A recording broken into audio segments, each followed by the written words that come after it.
In a frozen town where silence covered every lie, an elderly widow was about to lose the only land her family had left behind. The men circling her home did not come with guns first, but with polished smiles, forged papers, and the kind of greed that wears a clean coat. They thought winter had made her weak, cut off, and easy to erase before anyone noticed what was being stolen. But they did not know a former Navy SEAL was coming back to repay an old debt, and he was not coming alone.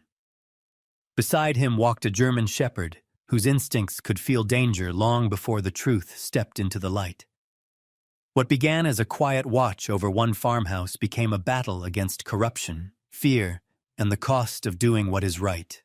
Before we begin, tell us where you're watching from or how this story makes you feel, and please like and subscribe to support more powerful stories like this. The land did not look valuable to strangers. From the road, it was nothing more than a pale stretch of frozen ground stitched together by a crooked fence and interrupted by a farmhouse that leaned just slightly, as if listening for something no one else could hear. The roof sagged under the quiet weight of old winters. The paint had long surrendered to wind and time. Even the trees, tall pines standing guard at the edges of the property, seemed to bow inward, their branches heavy with snow like tired shoulders. But land, like people, did not reveal its worth to those who only looked at the surface. Beneath the frost lay memory. Beneath the silence lay history. And beneath both, something far more stubborn than grief. Margaret Hale understood that. At 72, she carried herself with the kind of quiet resilience that did not need to be announced. Her frame was slight, her shoulders narrow beneath layers of worn wool. But there was a steadiness in the way she moved. Slow, deliberate, as if every step had already been measured and accepted. Her silver hair was always pulled into a loose knot at the base of her neck, strands escaping no matter how often she fixed them, catching the light like threads of winter itself. Her face was not soft. Time had shaped it with intention. Fine lines at the corners of her eyes, deeper ones across her brow, and a mouth that had learned restraint instead of complaint. Her skin, pale and weathered by decades of cold seasons, carried the faint roughness of someone who had worked more than she had rested. Her hands trembled, yes, but not from weakness. They trembled because they had spent a lifetime holding on to a man who had laughed loudly and loved quietly, holding on to land that demanded more than it ever gave, holding on to a life that did not offer second chances, only long winters and the promise of another sunrise. Inside the farmhouse, the air smelled faintly of wood smoke and old paper. The coat still hung by the door. It was thick, heavy, worn at the cuffs, brown once, though time had dulled it into something softer, almost gray. Margaret had not moved it since the day Thomas died, not because she could not, because she would not. Some things, once touched by love, were not meant to be rearranged. The first letter arrived on a Tuesday. Margaret found it tucked inside the rusted mailbox at the end of the driveway, its white surface too clean against the world around it. She held it for a moment before opening it, turning it over as if weight alone might reveal its purpose. It didn't. Inside, the words were polite, too polite. A notice of boundary adjustment. A routine compliance review. Please respond at your earliest convenience. Margaret read it once, then again. Her eyes moved slower the second time, catching on phrases that did not belong to her life. She had lived on this land for over 50 years. She knew where every fence post stood, where the soil turned softer after rain, where the old well had once been before it was sealed. There had never been a boundary adjustment. She folded the paper carefully and placed it beside the stove. That was where uncertain things waited before becoming ash. The second letter came 3 days later. It was heavier, not in weight, but in tone. A notice of unpaid property taxes. a reference number she did not recognize, a deadline printed in bold, pressing against the page like urgency made visible. And beneath it all, a suggestion, worded kindly, almost gently, that she consider voluntary transfer options to avoid further complications. Margaret sat at the table for a long time after reading it. The kettle on the stove began to whistle softly, then louder, until the sound filled the room like a question she did not want to answer. She stood eventually, turning it off, pouring the water into a chipped mug with practiced steadiness. Her fingers tightened around the handle. She had never missed a payment. Not once. Not when Thomas got sick. Not when the winters ran longer than the savings. Not when the harvest failed and the soil turned stubborn beneath their hands. She had paid. Always. That night, sleep did not come. The wind moved across the fields without sound, flattening the snow into smooth, unbroken sheets that reflected the pale light of the moon. The house creaked occasionally, old wood adjusting to cold, but otherwise remained still. Margaret lay in bed, eyes open, listening. Not for noise, for absence. There was a difference. Sometime past midnight she sat up. The feeling was not fear. It was something quieter. Something misplaced. She pulled her coat over her shoulders and stepped into the hallway. The floorboards beneath her feet whispered softly with each step, familiar and grounding. She paused near the front door, glancing at the coat hanging beside it. Thomas's coat. For a moment, she almost reached for it. Almost. But her hand stopped halfway, hovering in the air before slowly lowering again. Outside, the world was still. Too still. Margaret opened the door just enough to let the cold air slip inside. It brushed against her face, sharp and immediate, carrying with it the clean, empty scent of snow. She stepped onto the porch. The night stretched out before her, wide and quiet and indifferent. And yet, something was wrong. She could not name it. That was the worst part. Her eyes moved across the yard, tracing familiar shapes, the fence line, the trees, the path leading toward the road. Everything was where it should be, and yet it felt shifted. As if the land itself had taken a breath she had not heard. Then Margaret noticed the fence. Not broken, not fallen, but different. One of the posts near the far edge leaned at an angle she did not remember. Slight, easy to dismiss. The kind of change a stranger would never notice. But Margaret Hale was not a stranger. She knew that fence the way some people knew faces, and that post had not leaned like that before. For a long moment, she stood there, her breath forming small clouds in the cold air, her eyes fixed on that single, quiet detail. A thought came to her, uninvited, not spoken, not formed fully, just a feeling. Someone had been here. The idea settled into her chest, not like panic, but like certainty. Margaret did not move closer. She did not call out. Instead, she stepped back inside and closed the door gently, as if not wanting to disturb something that might still be listening. Her hands trembled again. This time, not from memory, but from the first, quiet understanding that the letters were not the beginning. They were the warning. Morning arrived without brightness. The sky turned from black to a pale, iron gray, the kind of light that made everything look flatter, colder, more exposed. Margaret moved through her routine with careful precision, lighting the stove, feeding the small fire, pouring coffee she barely tasted. Her eyes drifted often toward the window, toward the fence. The post still leaned. She wrapped her scarf tighter around her neck and stepped outside once more, this time with intention. The snow crunched softly beneath her boots as she made her way toward the edge of the property. Each step felt heavier than it should, not physically, emotionally. When she reached the fence, as she crouched slowly, her joints protesting the movement. Up close, the change was clearer.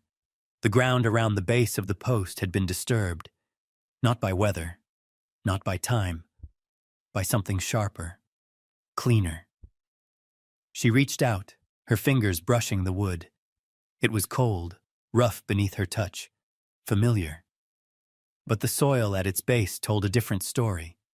It had been moved. Recently. Margaret straightened, her breath catching slightly as she looked out beyond the fence line. The trees stood as they always had. The land stretched as it always did. But now, there was a question hanging in the air. One she could not ignore. Back inside the house, she did not sit down. Instead, she went to the small desk near the window and opened a drawer she had not touched in months. Inside, papers lay stacked neatly, receipts, old records, copies of documents Thomas had insisted on keeping, just in case. She pulled them out, one by one, her movements steady despite the growing tension in her chest. If something had changed, she would find it. Because Margaret Hale had not survived 72 winters by pretending not to see. Outside, the wind began to rise again, moving across the fields with quiet persistence. Inside, the house did not fall silent. It listened. And for the first time in a long while, so did she. Asher Vale did not knock when he reached the door. He stood there for a moment instead, boots planted in the hardened snow, his breath steady in the cold morning air. The sky had not yet decided to become day. It lingered in that pale, uncertain gray, where shapes existed without warmth, where silence felt heavier than sound. At 43, Asher carried his years differently than most men. He was tall, just over 6 feet, with a lean, functional build that spoke not of vanity, but of survival. His shoulders were broad but not exaggerated, his posture balanced, as if his body remembered things his mind preferred not to revisit. His face was clean-shaven, revealing a square jaw marked by time and discipline rather than softness. High cheekbones gave his features a carved, deliberate look. His dark brown hair, cut short in a military style but slightly longer than regulation, framed a face that did not easily show emotion. But his eyes, gray-blue, cold as winter water, held something else. Not emptiness. Not quite. Something restrained. Like a storm that had already passed, but had never truly left. He wore what he always wore when he did not want to be noticed. An old olive-gray tactical shirt, softened by years of use, sleeves slightly frayed at the cuffs. His earth-toned combat pants showed wear at the knees, the fabric creased from long use. His boots were old, military-issued, broken in but maintained with quiet care. On his wrist, a watch, simple, worn, still ticking. Nothing about him asked for attention, but nothing about him could be ignored once seen. Behind him, Rook stood in silence. The German Shepherd was 4, perhaps 5 years old, though age meant less than experience in a dog like him. His coat, a deep yellow-black, lay thick against the cold, the darker fur along his back blending almost seamlessly into the shadows. His body was lean and powerful, built for endurance rather than display. His amber-brown eyes did not wander. They fixed, they measured, they understood. Rook was not restless. That was what made him different. He did not react without reason. He waited. Asher reached for the door and knocked twice. Not loud, just enough. Inside, movement paused. Margaret Hale opened the door slowly, her hand steady on the handle despite the quiet tension that had taken root inside her since the morning before. She had not expected visitors, not anymore. Her eyes lifted, taking in the man in front of her. She did not step back, but something in her posture shifted. Not fear, not quite relief. Something in between. "You're early," she said. Her voice was soft, but not uncertain. Asher inclined his head slightly. "You didn't sound like you wanted to wait." That was enough. She stepped aside. Rook entered first. Not because he rushed, because he chose to.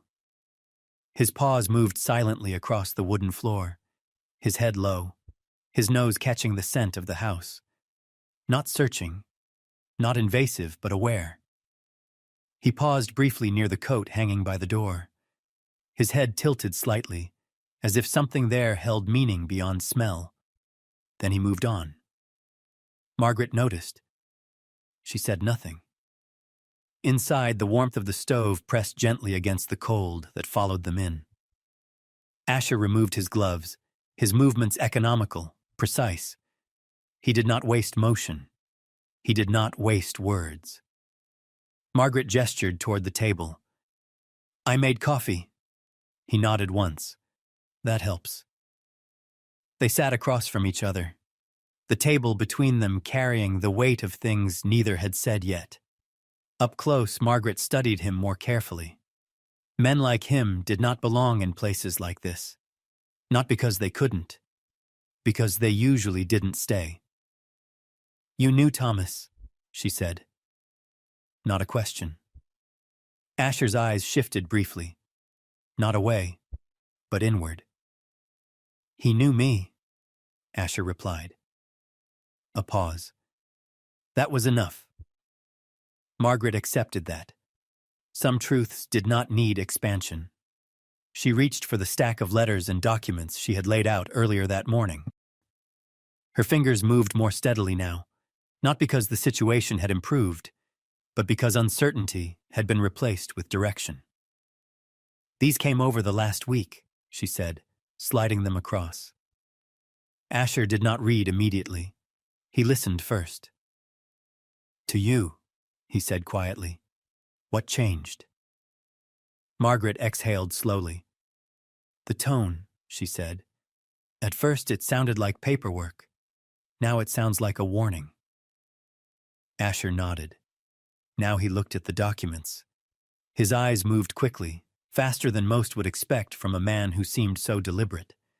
Lines of text, dates, reference numbers, small inconsistencies that did not announce themselves, but waited to be noticed. "Someone's layering pressure," he said after a moment, "not rushing it." Margaret frowned slightly. "Why not just take it?" she asked. "They can't," Asher replied. "Not cleanly."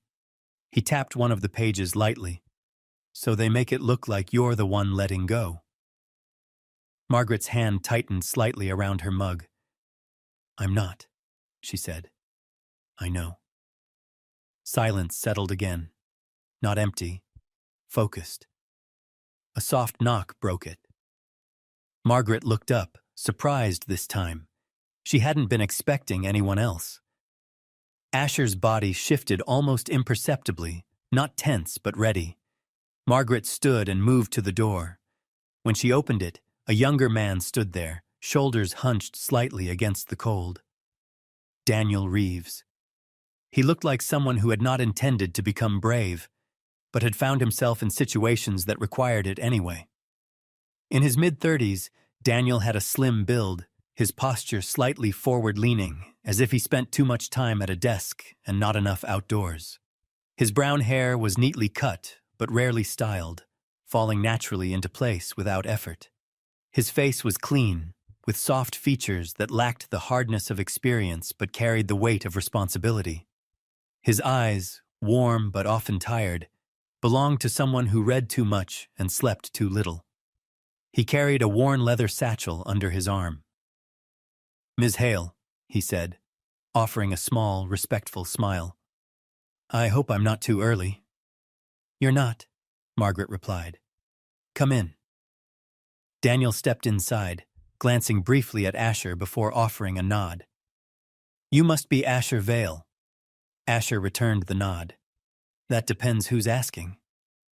Daniel almost smiled. Someone trying to keep this from getting worse. That was honest. Asher respected that. They gathered at the table, papers spreading out like pieces of a puzzle that did not want to be solved. Daniel began explaining what he had found. Missing filings, altered timestamps, requests that had been submitted but never processed. Someone slowing everything down on her side, Daniel said, tapping one document, while speeding things up on theirs. Margaret listened, her expression tightening slightly, not in confusion, but in recognition. They want me to panic, she said. Yes, Daniel replied. And sign something. Yes. Margaret nodded slowly. I won't. Rook, who had been lying quietly near the stove, suddenly stood. Not abruptly. Not alarmed. Deliberate. His head turned toward the back of the house, ears forward, body aligned toward something none of them had heard. The room fell silent. Asher watched him closely. Rook did not move toward the door this time. Instead, he walked slowly down the hallway, each step measured, controlled.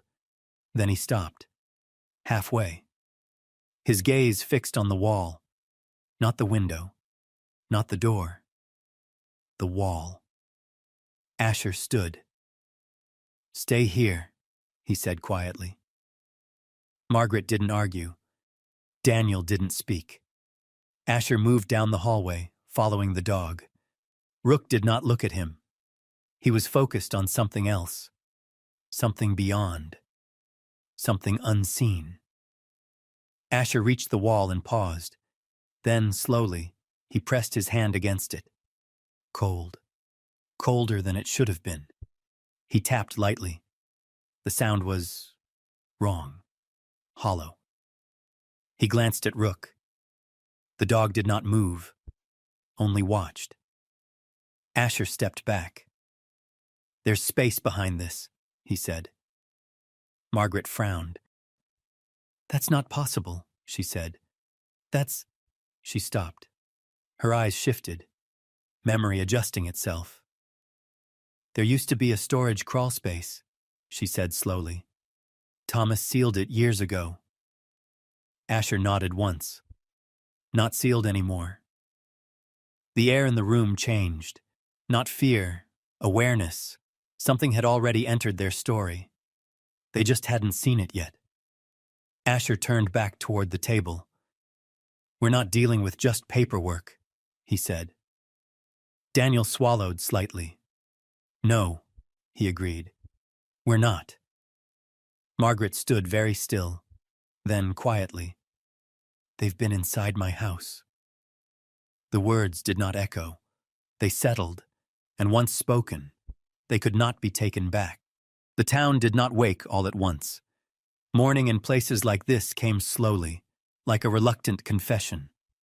A dim light crept across the frozen ground, brushing against rooftops, fences, and empty roads without warmth. The cold did not leave with the night. It simply changed shape.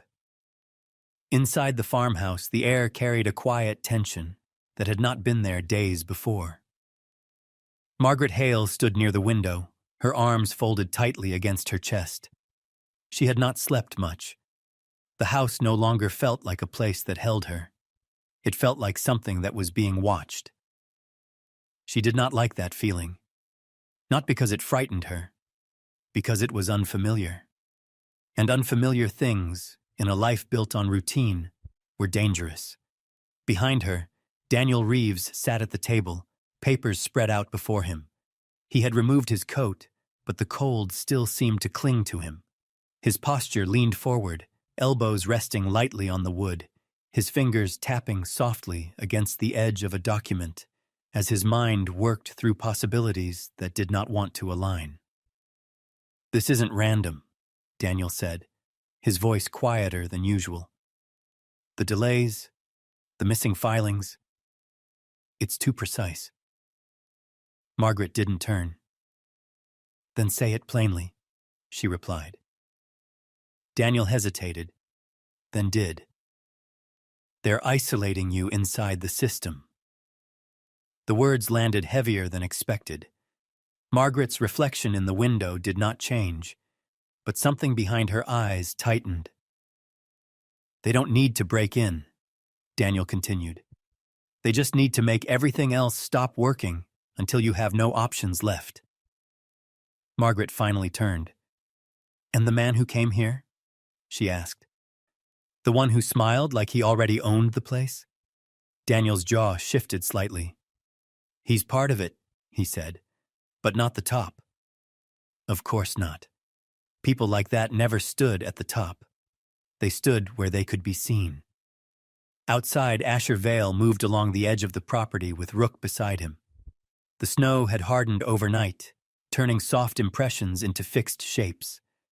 The wind had not disturbed them. That was important. Asher crouched near the ground, his gloved fingers brushing lightly across the surface without destroying what remained. The tracks were still there, clearer now, not wandering, not hesitant, deliberate. A man who had walked this line knew exactly where he was stepping. Rook stood a few feet ahead, his body angled slightly toward the trees. His ears were forward, his gaze fixed into the distance, not chasing movement, but holding on to absence. That was what made Rook different. He did not react to what was there. He reacted to what should have been there, and wasn't. Asher stood slowly, his eyes scanning the tree line. Tall pines, dense shadows, enough cover for someone who understood patience. These aren't test runs, Asher said quietly, more to himself than to the dog. They're measuring. Rook did not respond. He stepped forward, then stopped. His head tilted slightly, not in confusion, but in recognition. Something had passed through this place more than once. By midday, the quiet began to crack. A vehicle moved slowly down the road, not fast enough to pass unnoticed, not slow enough to appear cautious, just enough. Asher watched from the side of the house, his body partially obscured by shadow. He did not step out. He did not signal. He observed. The truck was old, worn, its paint dulled by years of weather. Nothing about it stood out, except the man behind the wheel. He was broad-shouldered, thick through the chest and arms, the kind of build that came from labor rather than discipline. His beard was uneven, more grown than kept, and his hair, dark, thinning slightly at the temples, was tucked beneath a faded cap. His skin was rough, wind-burned, carrying the texture of someone who spent more time outdoors than inside. His name was not yet known, but his purpose was. He drove past once, then again. On the second pass, he slowed slightly near the property. Not enough to stop, but enough to look, and when he looked, he did not hide it. Asher stepped back further into shadow. The man drove on, but not far. The truck disappeared around the bend, then idled somewhere out of sight. Waiting. Inside, Margaret noticed the change in the air before she heard anything. She moved toward the door instinctively, her steps slow but certain. Daniel looked up. "What is it?" he asked. Margaret didn't answer. She opened the door. The cold rushed in again, but this time it carried something else. Presence. Not close, but near enough. Asher appeared from the side of the house moments later. "We've got a visitor," he said simply. Margaret stepped onto the porch, her eyes narrowing slightly as she looked toward the road. She saw the truck. Not clearly, but enough. Her lips pressed together. "That's him," she said. Asher glanced at her. "The one who came before?" Margaret nodded. "He asked questions," she said.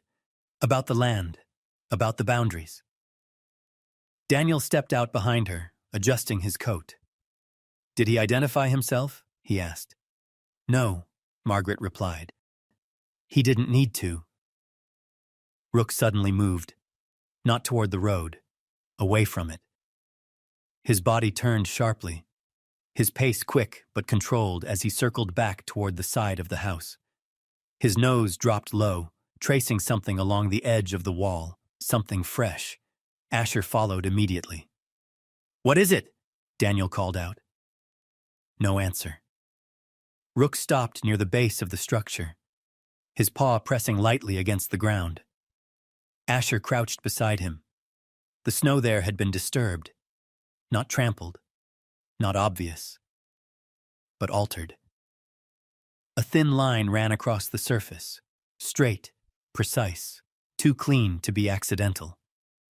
Asher brushed the snow aside carefully. Beneath it, a cable, dark, narrow, recently placed. His expression did not change, but his voice when he spoke was quieter than before. "They're not just watching," he said. He looked up toward the house. "They're listening." Margaret felt the words more than she understood them. A chill moved through her, not from the cold, but from something deeper, violation. Daniel stepped closer, his eyes widening slightly. "Audio?" he asked. Asher nodded once. "Possibly. Or data relay. Either way, it's not random." Margaret looked at the house, at the windows, at the door, at everything that had once been hers without question. "They've been close enough," she said softly, "to put something in the ground." No one corrected her, because she was right. The truck engine started again in the distance. This time it didn't linger. It drove away. Slowly, confidently. Asher stood, his gaze following the direction it had gone. "They wanted us to see that," he said. Daniel frowned. "Why?" Asher's eyes narrowed slightly. "Because they think we're already too late." Margaret turned back toward the house. For a long moment, she said nothing. Then, "They're wrong." Her voice was quiet, but it held something new. Not fear, not uncertainty. Resolve. The kind that did not come from strength, but from refusal. Inside, the house no longer felt the same, but it also no longer felt alone.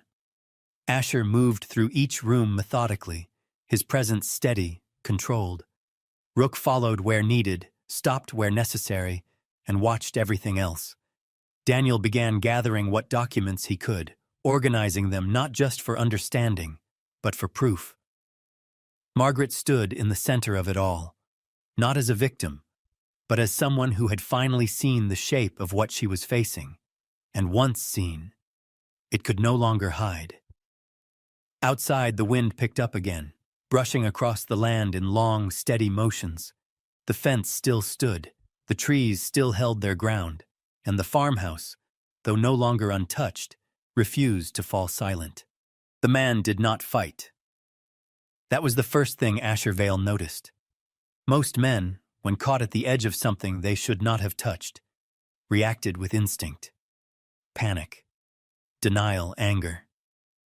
But this one froze the moment Asher stepped into his path, as if he had rehearsed that stillness. His breath came shallow, controlled, but his eyes betrayed him. They darted once, toward the dark beyond the porch, then settled again, calculating. He was not here alone. Asher did not need confirmation. He already knew. "Turn around," Asher said quietly. The man obeyed, not because he wanted to, because he understood the kind of voice that did not repeat itself. Up close, the intruder looked older than he had from a distance. Late 40s, maybe early 50s. His face was lined not just by age, but by choices. Creases at the corners of his mouth that suggested a lifetime of saying things he did not mean, or meaning things he should not have said. His beard was patchy, uneven, like it had grown out of neglect rather than intention. His jacket was heavy but cheap, the kind worn by men who worked jobs that paid just enough to keep them quiet. His name, as he would later offer reluctantly, was Gideon Pike. A man who did not lead, a man who followed instructions well enough to stay useful. Asher guided him away from the porch, just far enough that the house remained behind him, protected not by force, but by presence. Margaret stood inside, watching through the window. Her hands were steady now, resting lightly against the glass. She was not afraid. Not anymore. Fear required uncertainty, and uncertainty had been replaced. Inside, Daniel Reeves paced once, then stopped himself. He was not built for this kind of moment. That much was clear. His strength lived in documents, in systems, in the slow unspooling of truth through paper and process. Confrontation did not sit naturally in him. His shoulders tightened, his jaw clenched, not out of weakness, but because he understood the stakes and had no shield to hide behind. Still, he stayed. That mattered. Outside, the cold pressed closer. Gideon's boots shifted slightly in the snow. "I didn't cross anything," he said, his voice rough, defensive in tone but measured in volume. "I stayed on the edge." Asher didn't respond immediately. Instead, he watched him. Men like Gideon were rarely the source of truth, but they often carried pieces of it without realizing. "You were close enough," Asher said finally. Gideon's jaw tightened. "Just doing a job," he muttered. "That job involved stepping onto private property in the middle of the night?" Asher asked. Gideon hesitated.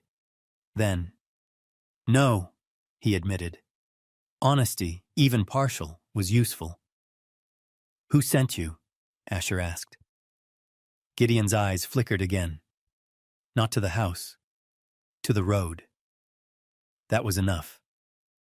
Asher didn't push. Not yet. Pressure worked best when applied at the right angle. The SUV remained parked at a distance. Engine off. Lights dark, but present. Asher knew the type. Watcher of the watcher. Insurance. If Gideon failed, someone else would not. Rook stood a few feet away, silent, his posture relaxed but alert. His amber eyes remained fixed on Gideon, not with aggression, but with a steady awareness that made movement impossible without consequence. Gideon glanced at the dog once. That was all it took. He didn't look again. Back inside, Margaret opened the door. She stepped out slowly, her coat pulled tightly around her shoulders, her breath visible in the cold air. She did not rush. She did not hesitate. She walked until she stood just behind Asher. Gideon saw her, and something in his expression changed. Recognition. Not of her, of what she represented. "You've been sending letters," Margaret said. Her voice was calm. Too calm. Gideon shook his head quickly. "No, that's not—" "You've been part of it," she interrupted. Not angry. Certain. Gideon swallowed. "Look," he said, shifting his weight. "You don't understand how this works." Margaret's gaze did not waver. "Then explain it to me." He hesitated again. Longer this time. Because explaining meant admitting. And admitting meant stepping beyond the line he had been told not to cross. Rook moved first. Not toward Gideon. Not toward the SUV. Toward Margaret. The dog stepped quietly to her side. Then sat. Close. Closer than he had been before. His body leaned slightly. Not enough to press, but enough to connect. Margaret looked down. For a brief moment, something softened in her face. Not weakness. Recognition. Her hand lowered slowly, resting against the dog's neck. Warmth met fur. Stillness met breath. And in that small, quiet contact, Something shifted. Not in the air, not in the land. In her. She was not alone in this. Not anymore. And whatever came next would not find her standing without witness. Gideon watched that moment, and something in him faltered. Not loyalty, not fear. Something older. Something buried. My brother had a place like this, he said suddenly. The words came out unplanned. Asher's eyes narrowed slightly. Gideon didn't seem to notice. He lost it, he continued. Paperwork, taxes, same kind of thing. Margaret said nothing. She waited. They said it was his fault, Gideon added. Maybe it was. Maybe it wasn't.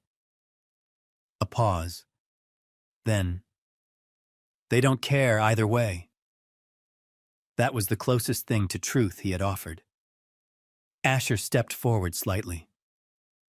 Then why are you helping them? He asked. Gideon looked at him. Really looked this time. Because people like me don't get to pick sides, he said quietly. We get told where to stand.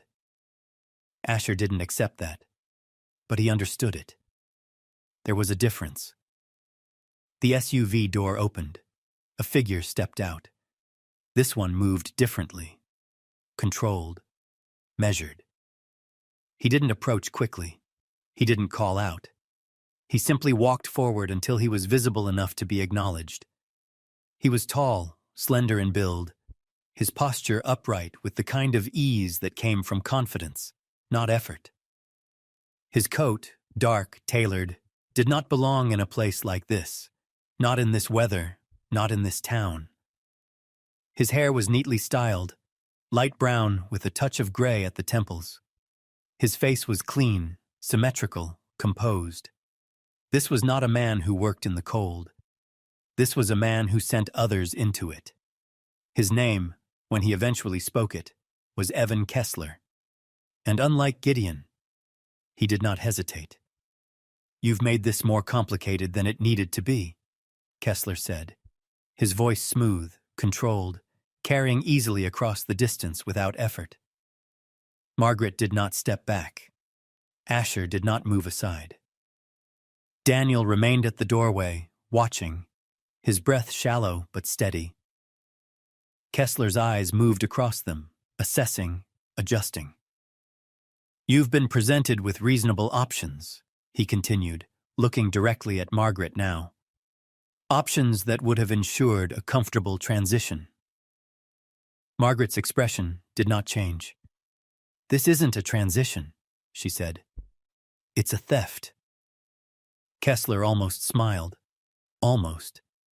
That depends on perspective, he replied.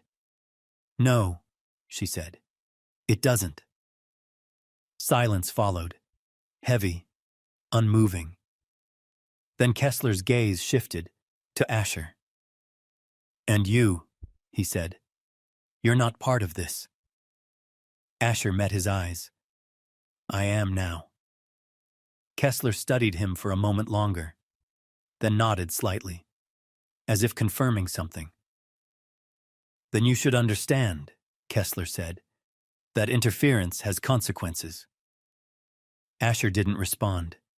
He didn't need to, because some threats lost power when not acknowledged. The wind rose again, stronger now, pushing against coats and carrying snow in thin, sharp lines across the ground. Kessler turned, not defeated, not finished, just delayed. This will resolve, he said over his shoulder, one way or another. Then he walked back toward the SUV. Gideon remained where he was for a moment longer, caught, between instruction and instinct. Then he stepped back as well, following, because that was what men like him did. The vehicle pulled away. This time it did not linger. The road returned to stillness. But it was not the same stillness as before. This one carried weight, meaning. Margaret stood where she was, her hand still resting lightly against Rook. She looked out over the land, not as something fragile, but as something contested. Asher stepped beside her. Daniel joined them, quieter now, but no longer uncertain. No one spoke, because the truth had already settled into place. This was no longer a question. It was a line, and it had been crossed. Violence, Asher Vale knew, was the least interesting part of power.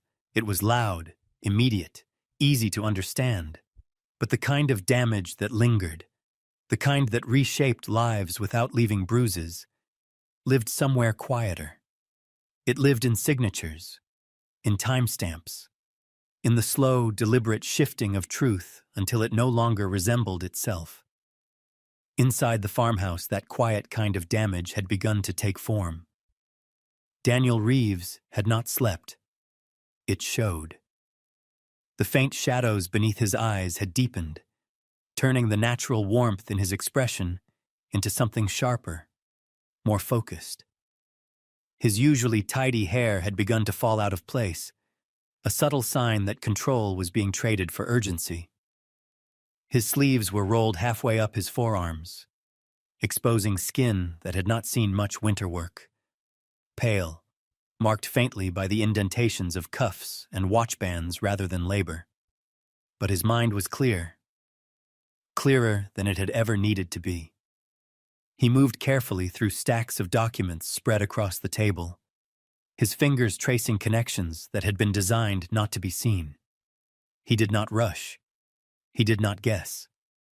He followed patterns, and patterns, when built by men who believed themselves untouchable, often repeated. "Look at this," Daniel said, his voice low but steady. Margaret stood beside him, leaning slightly forward, her hand resting lightly on the edge of the table. Her posture was different now, less guarded, more engaged. Fear had not left her, but it had been replaced by something else. Attention. Daniel slid a document toward her. "A boundary adjustment request," he said. "Filed 3 weeks ago." Margaret frowned. "I never signed anything like that." "I know," Daniel replied. "That's the point." He tapped a section near the bottom. "The signature field is blank, but it was still processed, partially." Margaret's eyes narrowed. "That's not legal." "No," Daniel agreed. "It isn't."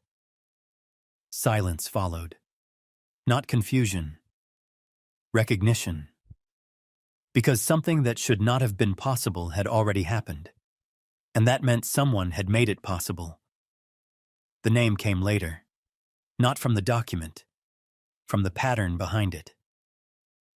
"Evan Kessler," Daniel said, his voice quieter now, as if speaking it aloud might carry consequences.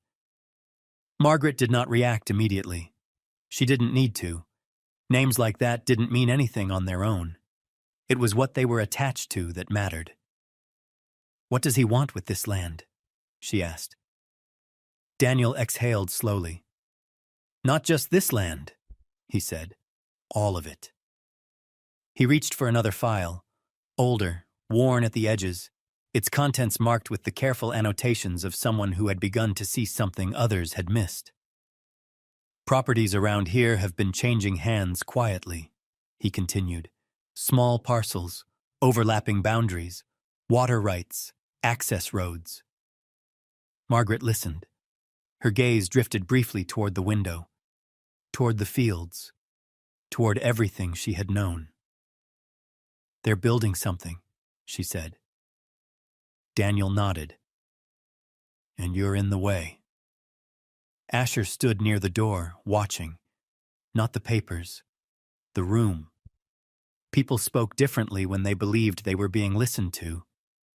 They also spoke differently when they believed they were not. He paid attention to both.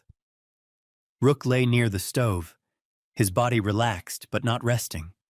His eyes remained half open, tracking movement without appearing to. The dog's presence filled the space in a way that required no explanation. Steady, certain, grounded. Asher glanced at him once, then back to Daniel. "You said you had help," Asher said. Daniel hesitated, then nodded. "She didn't want to be involved," he admitted. "Not at first." The door opened before he could say more. Cold air slipped inside, followed by a woman who paused just beyond the threshold, as if reconsidering her decision, even as she completed it. Lila Grant was not the kind of person people noticed in a crowd. That was part of her strength. She was in her early 40s, of average height, her build slight but not fragile. Her dark brown hair was pulled back into a tight, practical bun, not out of style but out of habit. Her skin was fair, untouched by harsh weather, suggesting a life spent indoors, under fluorescent lights rather than open skies. Her face held no sharp edges, but her eyes did. They moved quickly, absorbing detail, assessing risk without drawing attention to the act of assessment itself. She wore a simple coat, functional, unremarkable, and carried a thin folder pressed tightly against her chest. "I shouldn't stay long," she said immediately, her voice low, controlled. Daniel stepped forward. "You don't have to stay at all," he replied. "Just tell us what you saw." Lila hesitated, then stepped further inside. Because sometimes, seeing something was enough to change what a person could live with. Rook stood, not suddenly, not sharply, but with purpose. His head turned, not toward Lila, not toward Asher or Margaret, but toward the folder she carried. His body moved closer, slow, deliberate. Lila froze slightly as the dog approached. He's not going to," she began. "He won't," Asher said quietly. Rook stopped just in front of her. Then he sat. His gaze fixed not on her face but on the folder, unblinking, intent. Lila looked down at it. Her grip tightened instinctively. "I haven't opened this since I took it," she said, almost to herself. Asher stepped closer. "What is it?" he asked. Lila swallowed. "A file that wasn't supposed to exist," she replied. The words hung in the air, not heavy, but precise, like something placed exactly where it needed to be. She set the folder down on the table, carefully, as if it might react. Daniel opened it slowly. Inside, documents. Clean. Organized. Too organized. "These aren't public records," he said. "No," Lila confirmed. "They're internal routing copies, tracking how requests move through the system." She pointed to a series of entries. "See these delays? They're not random. They're assigned." Daniel leaned closer. Assigned. Not accidental. Not lost. Controlled. Margaret's expression darkened slightly. "They're choosing when things move," she said. "Yes," Lila replied. "And when they don't." Asher stepped forward. "Who authorizes that?" he asked. Lila hesitated. Then, "Someone with access above my level," she said. "Someone who doesn't leave a name." Daniel flipped another page, then another, and then he stopped. Because there it was. Not a name, but something just as telling. A reference code. Repeated. Consistent. Linked to every manipulated request. Daniel looked up. "That's your connection," he said. Asher nodded once. "We follow that," he replied. Lila stepped back slightly, her hands now empty, her shoulders tighter than before. "I can't stay," she said again. This time, no one argued. Margaret stepped forward. "Thank you," she said simply. Lila nodded once. not in acknowledgement, in acceptance. Then she left, because courage for some people did not look like standing.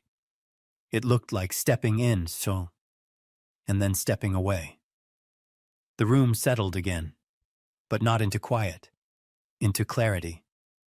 Daniel gathered the documents, his movements more certain now. "We have enough to connect the manipulation," he said. "Maybe not enough to stop it yet, but enough to expose it."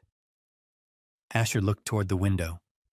The land stretched beyond it, unchanged in appearance, but everything about it had shifted.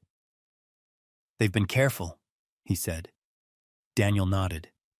"Too careful." Margaret stood between them, her gaze steady. "Then we don't rush," she said. "We don't guess." She placed her hand lightly on the table. "We make it undeniable." Asher glanced at her. There was no hesitation in her now. No uncertainty. Just resolve.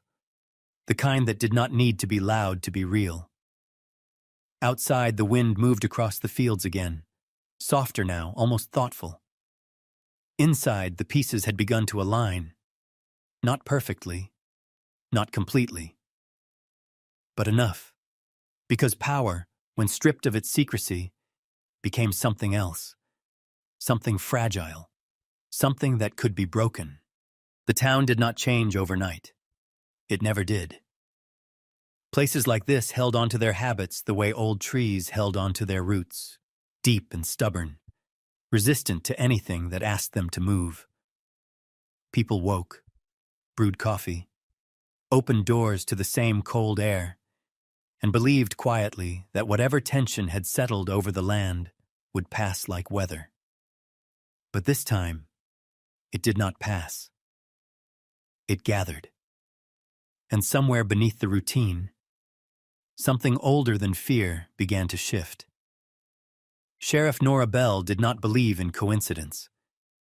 At 46, she carried the weight of her position not as authority, but as responsibility worn too long.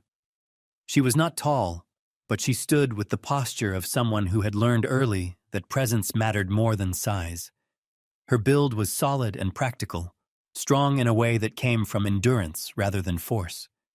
Her dark hair, streaked with early gray, was always pulled back tight at the nape of her neck. No loose strands. No softness. Her face held a permanent set, not harsh, but firm. The lines there were not from age alone, but from years of choosing which problems to carry and which to leave behind. Her eyes were the kind that missed very little and forgave even less. But she had learned something else over time. Not everything that was wrong could be fixed. That belief had kept her moving, until now. The files sat in front of her, spread across her desk in uneven stacks. Daniel Reeves stood across from her, shoulders squared more from effort than confidence. He had never been comfortable in rooms like this, rooms where decisions were made that could not be undone, but he did not look away. He could not anymore. "These are not isolated errors," Daniel said, his voice steady despite the tension in it. "They are coordinated actions." Nora did not respond immediately. She flipped through the documents slowly, her fingers pausing on certain pages longer than others. She did not rush. She did not interrupt. She read. Because she had learned long ago that the truth revealed itself more clearly when given time. Asher Vale stood near the wall, silent. He did not speak. He did not need to. Men like him did not fill space with words. They filled it with certainty. Rook lay at his feet, still as a shadow carved into the floor, his eyes open but relaxed, aware without tension. The dog's presence did not demand attention. It anchored it. Margaret Hale sat to the side, her hands folded loosely in her lap. She did not fidget. She did not shift. She waited. Because waiting, when done long enough, became its own kind of strength. Nora finally looked up. Her gaze moved from Daniel to Margaret. "You have been reporting this?" she asked. Margaret nodded once. "Not everything," she said. "Not at first." "Why?" Margaret's answer came without hesitation. "Because I did not think anyone would listen." The words landed harder than any accusation. Nora's jaw tightened slightly. Not in anger, in recognition. There was a time, years ago, when Nora Bell had believed that showing up was enough, that wearing the badge meant people would trust her to do what was right. But time had a way of thinning belief. Too many cases, too many half-truths, too many people who looked her in the eye and told stories that did not hold together. She had learned to sort, to filter, to prioritize. And sometimes she had chosen wrong, not out of neglect, out of survival. "You should have come sooner," she said. Margaret met her gaze. "I did." Silence followed. Not uncomfortable, not hostile. Just honest. Rook shifted. It was subtle. A small movement of his head. A quiet exhale.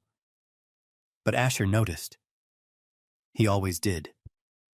The dog's attention had moved not to the door, not to the window, but to something else, something internal. Rook's gaze settled briefly on Nora. Not aggressively, not even curiously, just steadily, as if measuring something deeper than presence. Nora felt it. She did not know why. But for a brief moment, something in her posture changed. Not outwardly, but inside. A memory surfaced uninvited. A call years ago. A man who had insisted something was not right. Land documents. Discrepancies. Pressure. She had looked into it. Briefly. Found nothing she could prove. Moved on. The man had lost his property 3 months later. At the time, she had told herself it was coincidence, that the system had done what it always did. But now, looking at the files in front of her, looking at Margaret, and feeling that quiet, unwavering gaze from the dog, that explanation no longer held. Something in her shifted, not dramatically, not loudly, but enough. Enough to matter. Nora closed the file, carefully, deliberately. Then she stood. "This does not stay in this room," she said. Daniel's breath caught slightly. Asher did not move. Margaret did not react. They were all waiting for the same thing. Nora continued. "I am not going to bury this. Not again." The last 2 words came quieter, but they carried more weight than the rest. The process began immediately. Not dramatically. Not with sirens or urgency. With procedure. Nora made calls, measured and controlled, each one placed with intention. She did not raise her voice. She did not explain more than necessary. Because in systems like this, information was currency, and she was no longer willing to spend it cheaply. Daniel assisted where he could, organizing files, clarifying points, ensuring nothing was left incomplete. His movements were more confident now, not because the situation had improved, but because direction had replaced doubt. Asher stepped outside. Not to leave. To observe. The sky had shifted again. Clouds gathering low, pressing down on the land like a weight that refused to lift. The wind moved steadily, carrying with it the promise of another storm. Rook followed him. Of course he did. They stood together near the edge of the road, silent, watching. Because sometimes, the most important part of action was knowing when not to move. Inside, Nora hung up the final call. She looked at Margaret again. "For what it is worth," she said, "you were right to keep pushing. Margaret inclined her head slightly. "For what it is worth," she replied, "I was not pushing." Nora frowned slightly. "No." Margaret's gaze drifted briefly toward the window. "I was holding on. The difference mattered." By late afternoon, the first signs appeared. Not in headlines, not in announcements, in absence. A call that did not come. A request that was not processed. A response that took longer than it should have. Pressure, once applied carefully, had begun to meet resistance. And resistance, even small, changed the shape of everything. Daniel gathered his things slowly. He looked tired, but it was a different kind of tired now. Less like defeat, more like effort. "We are not finished," he said. Nora shook her head. "No," she agreed. "We are not." Asher stepped back inside, Rook close behind him. He did not ask what had been decided. He did not need to. He could see it. In posture. In silence. In the way people stood when they had finally chosen a side. Outside, the wind rose again, brushing across the land with quiet persistence. The farmhouse remained, unchanged in appearance, but no longer unguarded, no longer isolated, because something had remembered its purpose, and once remembered, it did not forget easily. Spring did not arrive all at once. It rarely did. It came in fragments, small, hesitant changes that asked for patience rather than celebration. A thinner layer of frost in the morning, a softness in the air that lingered just a little longer before retreating. The sound of melting, slow and persistent, like something the earth had been holding onto for too long. The land around Margaret Hale's farmhouse did not transform overnight. It revealed itself. Patches of dark soil emerged beneath the receding snow, uneven and raw, like old wounds exposed to light. The fence still leaned in places, its lines imperfect but familiar. The trees no longer stood rigid beneath weight. Their branches lifted slightly, as if remembering what it felt like to move freely. And the house still stood, not untouched, but unbroken. Margaret stood on the porch in the early morning, her hands wrapped loosely around a mug that had long since cooled. She did not drink from it. She held it the way one held something steady, something grounding. At 72, she had learned not to measure time in days, but in what remained. The letters had stopped. That was the first sign. Not immediately, not dramatically, but gradually, like a voice losing confidence until it fell silent entirely. No more notices. No more warnings disguised as concern. No more deadlines that pressed against her chest in the quiet hours of the night. The pressure had not vanished. It had been interrupted. And in that interruption, something else had taken its place. Space. The road beyond the property had grown quiet again. Not the kind of quiet that watched. Not the kind that waited. A different quiet. One that did not ask questions. One that did not carry intent. Margaret had not realized how much she had come to listen for absence until she no longer needed to. Inside the house, the air felt different. Not warmer, but lighter. The walls no longer held tension the way they had. The small sounds, the creak of wood, the shifting of wind against the structure, had returned to being what they once were.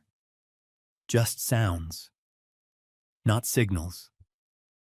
Daniel Reeves stood at the table, organizing the last of the documents that had once consumed his attention. His movements were slower now, more deliberate, no longer driven by urgency, but by completion. He looked different, too. Not in appearance, not in the physical sense, but in the way he carried himself. The slight forward lean, The quiet hesitation that had once defined him had softened into something steadier. Confidence, perhaps, or simply the absence of doubt. "They're moving it to the state level," he said, glancing up briefly at Margaret. "Formal review. It won't disappear now." Margaret nodded once. She did not ask questions. She did not need reassurance. She understood what that meant. Things had shifted beyond the reach of those who had tried to control them quietly. And once something moved into the light, it became harder to bury. Sheriff Nora Bell had not returned in person. She did not need to. Her actions had already spoken. But she had called. Once. Her voice had been the same, firm, measured, carrying the weight of someone who chose her words carefully. "It's moving forward," she had said. Nothing more. Nothing less. That was enough. Outside, Rook lay near the edge of the porch, his body stretched out against the warming ground. The German shepherd's coat caught the early sunlight, the darker strands along his back blending into shadow, while the lighter fur reflected a muted gold. He looked different in the daylight, less like a shadow, more like something alive in the open. His eyes were half closed, not in sleep, but in ease. His ears twitched occasionally, responding to distant sounds that no longer carried threat. His breathing was slow, steady, unburdened. He was not listening for danger. He was listening for peace. Asher Vale stood a few steps away, his gaze fixed on the land beyond the fence. He had not said much in the past day. That was not unusual. Words were not his way of measuring change. Observation was. At 43, his presence remained the same. Controlled, quiet, deliberate. His posture did not shift with the easing tension around him. His eyes did not soften. But something in him had changed. Subtly. The kind of change that did not show on the surface. The kind that settled somewhere deeper. He adjusted the strap of the worn bag resting over his shoulder, the motion small, habitual. The fabric of his tactical shirt moved with him, worn at the edges but still intact. His boots pressed lightly into the softening ground, leaving impressions that would not last long. Nothing lasted long. That was the truth he had learned long ago. Except, sometimes, what mattered did. Margaret stepped down from the porch. Her movements were slow, but steady, each step deliberate as she crossed the distance between them. She stopped beside him, her gaze following his toward the land. For a moment, neither of them spoke. There was no need. Silence here had become something else. Not empty, not heavy, just present. "You're leaving," she said finally. Not a question. Asher inclined his head slightly. "Yes." Margaret nodded. She had expected that. Men like him did not stay where things had settled. They moved where things had not. Still, there was something in the knowing of it that carried weight. She reached into the pocket of her coat and pulled something small from within. A photograph. The edges were worn, softened by time and touch. The image itself had faded slightly, but not enough to lose its meaning. She held it out to him. Asher took it carefully. In the photograph, a younger man stood in the middle of a snow-covered field, his posture relaxed, his expression open. He was smiling, not for the camera, but at something beyond it. The wind caught his coat slightly, lifting it at the edges. Thomas Hale, alive, unburdened, unaware of how much that moment would one day mean. "He believed in holding on," Margaret said quietly. Asher looked at the image, then back at the land, then at her. "Some debts," she continued, her voice steady, "aren't meant to be paid back." A pause. "They're meant to be carried forward." the words settled between them, not as explanation, but as truth. Asher studied the photograph once more. Then, slowly, he nodded. Not in agreement, in understanding. He handed it back. Margaret accepted it, her fingers closing gently around its edges. She did not put it away immediately. She held it there for a moment longer, because some things, once brought into the light, deserved to stay there.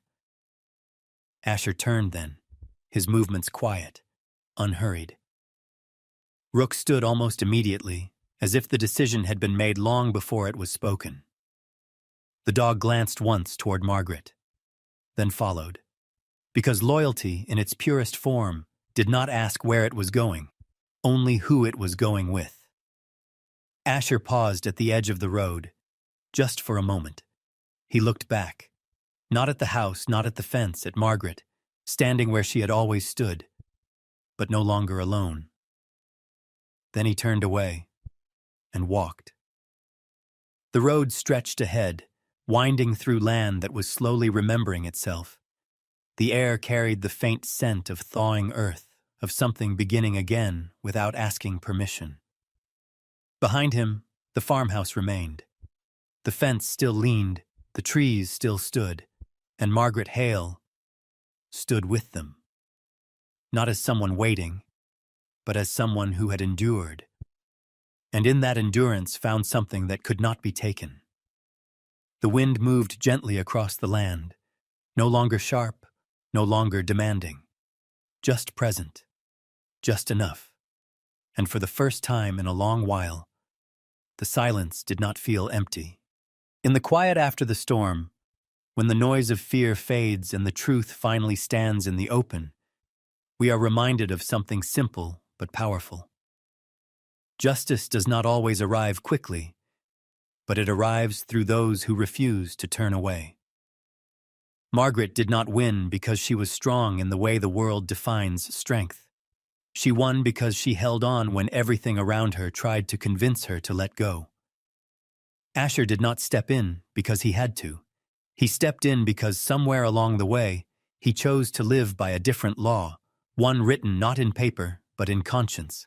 And Rook, with no words at all, reminded everyone that instinct, loyalty, and presence can sometimes reveal truths that logic alone cannot see. Sometimes we ask where miracles come from. We look for signs in the sky, for answers that feel distant and divine. But often, God works through people, through a quiet decision to help when it is easier to walk away, through a moment of courage when no one is watching, through a heart that chooses to stand beside someone who cannot stand alone. Maybe the miracle is not that the storm ends. Maybe the miracle is that someone stands with you while it is still raging. In everyday life, we all face moments where we can choose silence or action, indifference or compassion. This story reminds us that even the smallest act of standing up for what is right can change the outcome of someone's life. You do not need to be perfect. You only need to be willing. If this story touched you, share it with someone who might need a reminder that they are not alone. Leave a comment and tell us where you are watching from or what this story made you feel. And if you believe in stories that heal, consider subscribing to the channel so we can continue bringing these moments of truth and hope to more people.